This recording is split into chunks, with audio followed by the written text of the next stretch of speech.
The Hindustan wisdom में आपका स्वागत है। आज हम महाभारत के उस महत्वपूर्ण क्षण में प्रवेश कर रहे हैं जहां महान कुरुक्षेत्र युद्ध की गूंज फीकी पड़ने लगी है तथा पीछे छोड़ गई है विजय, त्रासदी और भाग्य की विरासत।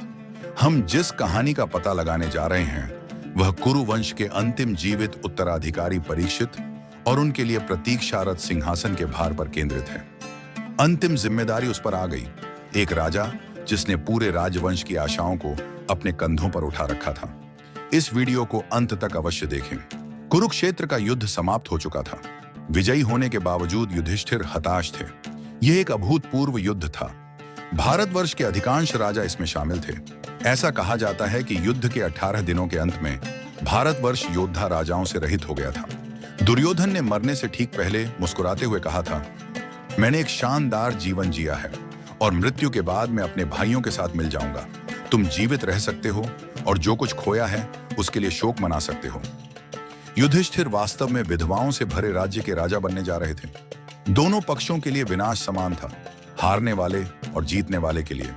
पांडवों की दूसरी पीढ़ी नष्ट हो गई थी।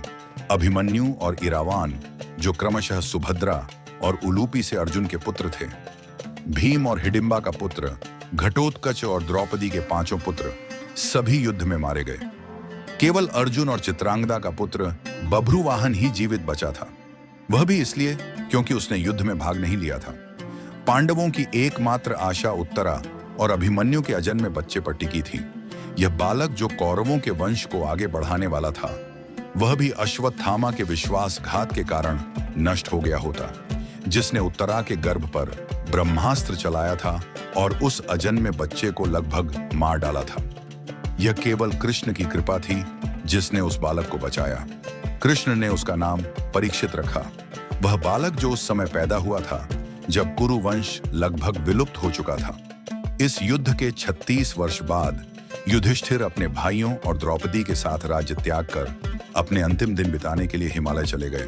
परीक्षित को हस्तिनापुर का राजा बनाया गया। दुर्योधन के पालक भाई और पांडवों के चचेरे भाई युयुत्सु को परीक्षित का मार्गदर्शन करने के लिए नियुक्त किया गया। अपने पूर्वजों की प्रतिष्ठा के अनुरूप परीक्षित एक न्यायप्रिय और लोकप्रिय राजा थे। प्रशासन और अर्थशास्त्र दोनों में विशेष चरण। उनके शासन में राज्य ने खूब तरक्की की। दुर्भाग्यपूर्ण घटनाओं का शिकार होने से पहले उन्होंने 24 वर्षों तक शांतिपूर्ण शासन किया। एक बार शिकार पर जाते समय थके हुए परीक्षित ऋषि शमीक के आश्रम में पहुंचे। ऋषि के मौन व्रत से अनभिज्ञ परीक्षित ने उनसे उस जानवर का पता पूछा जिसका वे शिकार कर रहे थे। उत्तर न मिलने पर क्रोध में आकर उसने पास पड़े एक मरे हुए सांप को उठाया, ऋषि के गले में डाल दिया और चला गया। जब ऋषि शमीक के पुत्र ऋषि श्रृंगी उस दिन बाद में आश्रम लौटे तो उन्होंने देखा कि उनके पिता गहरी तपस्या में लीन हैं और उनके गले में एक मरा हुआ सांप लटका हुआ है। क्रोधित होकर उन्होंने अपराधी को श्राप दे दिया। उन्होंने गरजते हुए कहा, जिसने भी मेरे पिता का अपमान किया है उसे 7 दिनों में भयानक नाग तक्षक 10 कर मार डाले। एक सिद्ध ऋषि का श्राप व्यर्थ नहीं जा सकता था।